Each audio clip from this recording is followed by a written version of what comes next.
guys, welcome back to my channel. Kung bago lang kayo sa channel ko, ako nga pala si Annalyn Tapa. Welcome kayong lahat.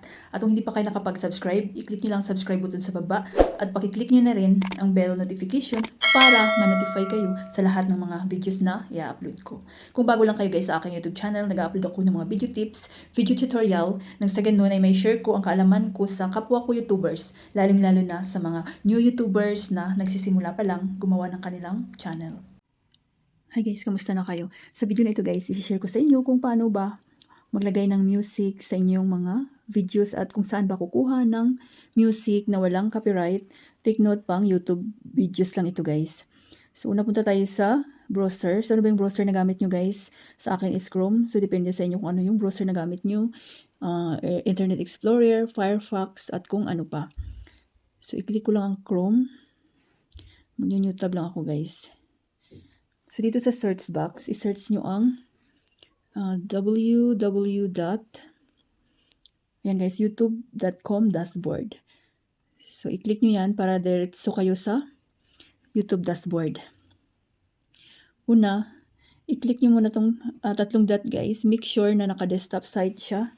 Ayan. So, kapag hindi siya naka-desktop site, i-check nyo. So, dito tayo sa ating dashboard. Then, punta tayo sa gilid. Nakikita nyo itong music sign. Pinakauna, guys. Dito sa baba. Yan, dito tayo sa audio library. So, free music ito, guys, na pinapagamit sa atin ni YT. Para sa ating mga content creator, para iwas tayo copyright. Then, kapag pili kayo dyan, guys. Ayan. So, kapag gusto nyo pakinggan, pili tayo dito, guys. Ano ba itong at all cost. So, i-click nyo lang itong parang arrow dito sa pinakauna.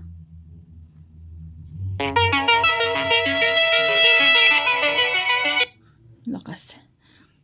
So, pili pa kayo dyan guys. Depende sa inyo. Kung ano yung bet nyo. May mag-abang-abang kayo guys sa mga update ni Lulu YT. Naglalagay siya dito every month ng music na free lang. So, click ko lang tong arrow. Kasi may nahanap ako dito kanina guys. Wait lang. So, nagustuhan ko siya. Hanapin ko lang guys.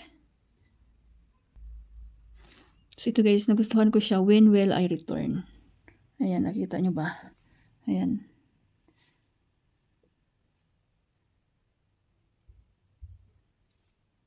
So, ayan. When will I return? So, i-play natin. Pinaan lang natin guys, ang lakas. Naka-full kasi siya. Thoughts of you in my mind. I wonder all the time. When will I see you again?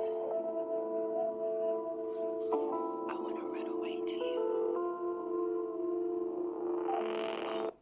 So, depende sa inyo guys. Love me never ending. So, ito pa oh. Try natin.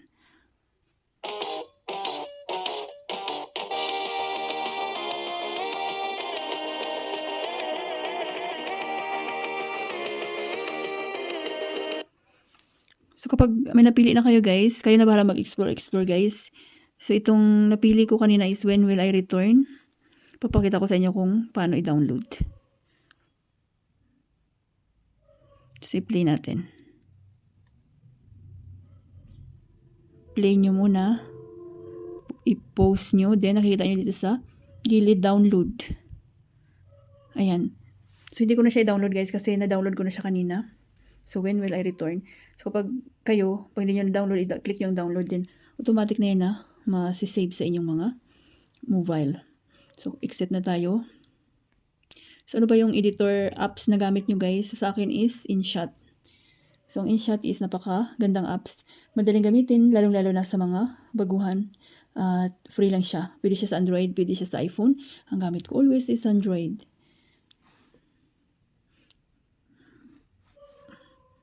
So, iba ko lang guys kasi kanina nag-try ako dito. So, pag i-click yung InShot, may makikita kayong video, new. So, hanap kayo dyan ng video nyo guys na lagyan nyo ng music. So, halimbawa lang naman ito guys ha. Pili lang ko dito guys. So, halimbawa ito. So, ano ko lang guys, punta tayo sa Canvas. So, ano ba yung video na i-edit nyo? Pang short, 9:16 or long videos, 16:9. So, kasi video tayo, long video, 16:9 yung ating piliin. So, tanggalan ko lang yun guys ng original audio guys. Click nyo ang video, ang volume. So, tanggalan ko lang. Ayan. Para marinig nyo yung i-add nating music. So, halimbawa, travel vlog ito or cooking vlog, depende sa inyo guys. Then, punta tayo sa audio, music. So, ayan na siya guys. So, when will I return? So, i-plus nyo lang. Ayan.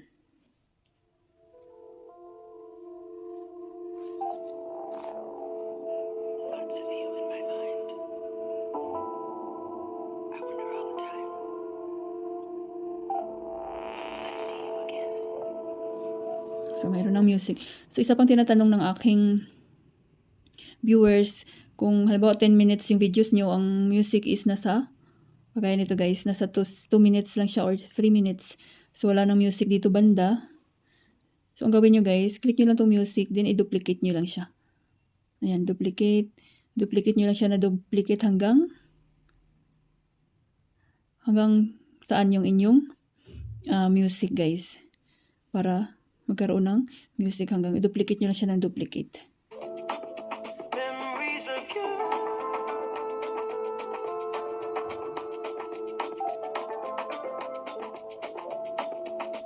The way you take me away.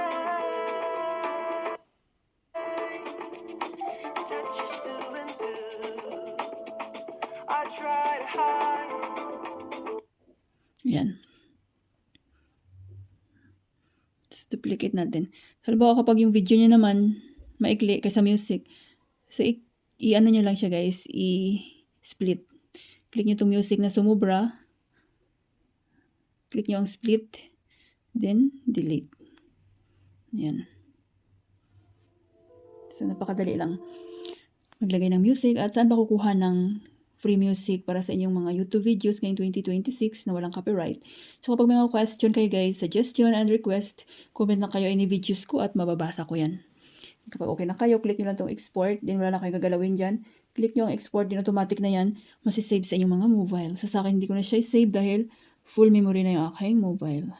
Sana guys may natutunan kayo sa video tutorial ko na ito at maraming salamat sa panonood. Kung meron kayong mga question, suggestion, and request, just leave a comment down below at huwag niyong kalimutan mag-like, share, comment at kung hindi pa kayo nakapag-subscribe, i-click niyo lang subscribe button sa baba at pakiclick niyo na rin ang bell notification para ma-notify kayo sa lahat ng mga videos na i-upload ko. Always be happy guys, be positive, avoid nega. See you next time!